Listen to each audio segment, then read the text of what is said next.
Yasmine Abdel-Fadel. Bonjour Yasmine. Bonjour Mario. Constitution du Québec, donc à 10h ce matin, avec le retour des travaux parlementaires du matin. Avant même la période de questions, la première étape, ça va être le dépôt de cette Constitution du Québec. Et c'est François Legault, c'est pas Simon Jolin Barrette, selon ce que je comprends, qui va prendre la parole. C'est François Legault qui a tenu lui-même à la présenter.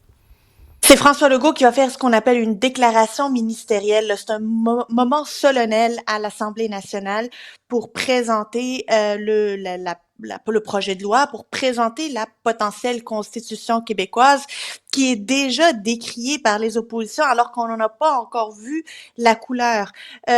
On a vu les libéraux dire, critiquer le fond, dire on est d'accord pour la Constitution, mais critiquer la manière avec laquelle ça a été amené, le manque de consultation. Mais modérément, quand même. Les libéraux ont été, quand même, hier, j'écoutais quand même Pablo Rodriguez qui y allait avec douceur, là, tu sais, puis qui... Je trouvais que c'était raisonnable son propos, puis il a raison qu'il n'y a pas eu assez de consultation. Je trouvais qu'il était, tu sais, pour la veille, un parti d'opposition. Je trouvais que sa position, à mon avis, était moins à risque que celle du PQ.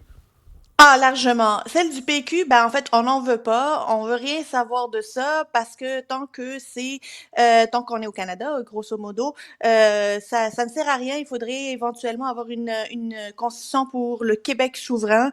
Et en fait, j'ai l'impression qu'ils veulent même pas voir la couleur et qu'est-ce qui est écrit dans cette constitution dans laquelle on tire sans l'avoir vu. Et Mario, il y a Paul Saint-Pierre Plamondon qui avait écrit un livre en 2009. Et qui s'était exprimé sur une constitution du Québec. Je vais te lire juste un petit passage.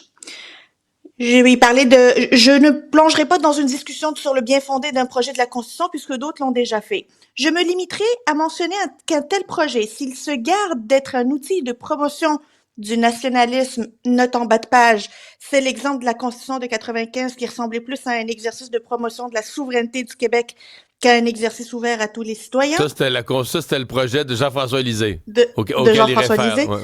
Exact. Il dit, s'il se garde d'être un outil de promotion du nationalisme ou du fédéralisme et vise plutôt que tous les Québécois à titre de citoyens, il a le potentiel de donner au Québec les règles du jeu collectif fort utiles. De plus, cela permettra de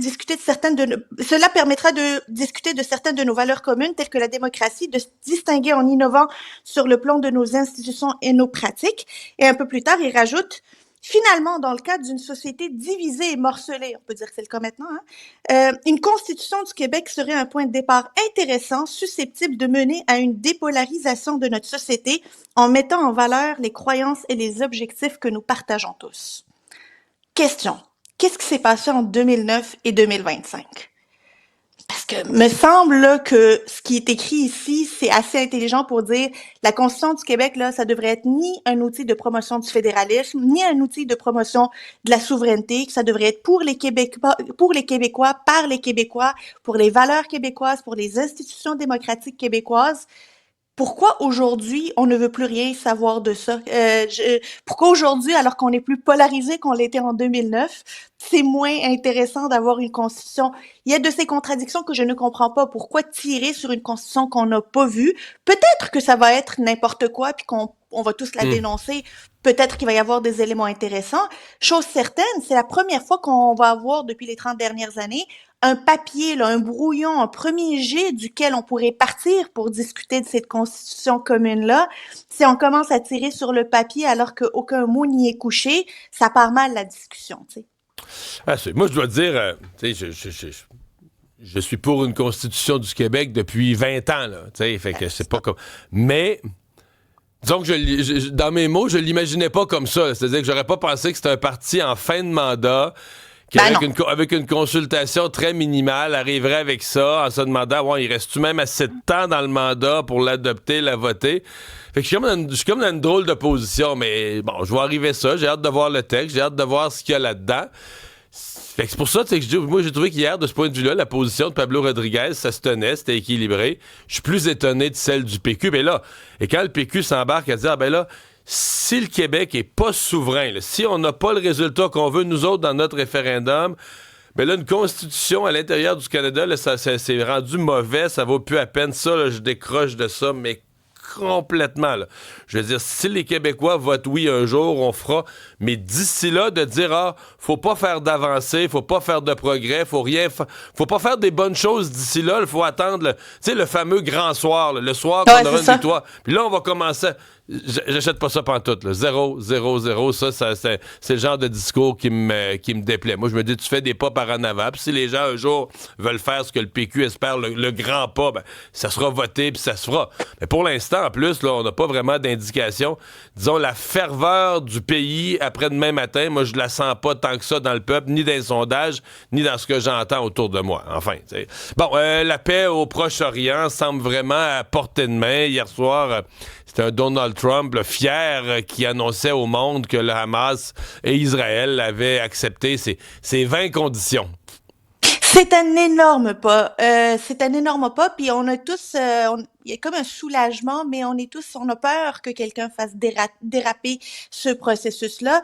Je suis contente, premièrement, puis je veux le dire, là, pour les familles des otages. Les familles, j'essaie de me mettre dans la peau, là, des familles des otages, là, qui apprennent que enfin, ils pourraient imaginer dans les prochains jours voir leurs proches, là, surtout évidemment les proches vivants et les autres pour pouvoir finaliser leur deuil. C'est déjà un énorme pas, là. C'est une blessure béante. On est le 9 octobre. J'aurais personnellement espéré que, avant de boucler la deuxième année, avant le 7 octobre, ne serait-ce que sur le plan de la symbolique, que les otages puissent revenir chez eux. C'est aussi une excellente nouvelle pour un peuple qui souffre, le peuple gazaoui, le peuple palestinien qui manque de tout. C'est pas juste de la nourriture, pas juste des soins, qui manque de dignité, qui manque de reconnaissance, qui manque juste d'humanisme et qui pourrait au moins avoir une bouffée d'oxygène, aussi petite soit-elle, mais une bouffée d'oxygène, des soins, une vision, peut-être une paix à moyen terme. Dans l'aide humanitaire, on devrait rouvrir les corridors d'aide humanitaire immédiatement là, pour laisser entrer tout ce que tu viens de nommer, médicaments, nourriture et autres. Là.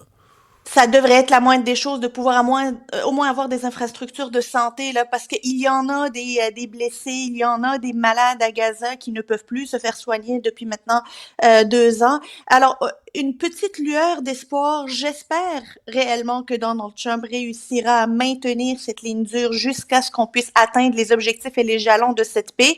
Mais on voit déjà là, des ministres, le ministre notamment des Finances israélien, qui lui dit qu'il il votera contre le projet de paix qui va être proposé au gouvernement israélien. Ça, c'est voter contre le retour des otages, le genre de choses que je ne comprends pas qu'un Israélien puisse dire, et surtout qu'il puisse être au Conseil des ministres. Mais ça peut être une grande journée aujourd'hui pour tout le monde, là, et honnêtement, on se l'espère. Yasmine, merci. À demain. Merci.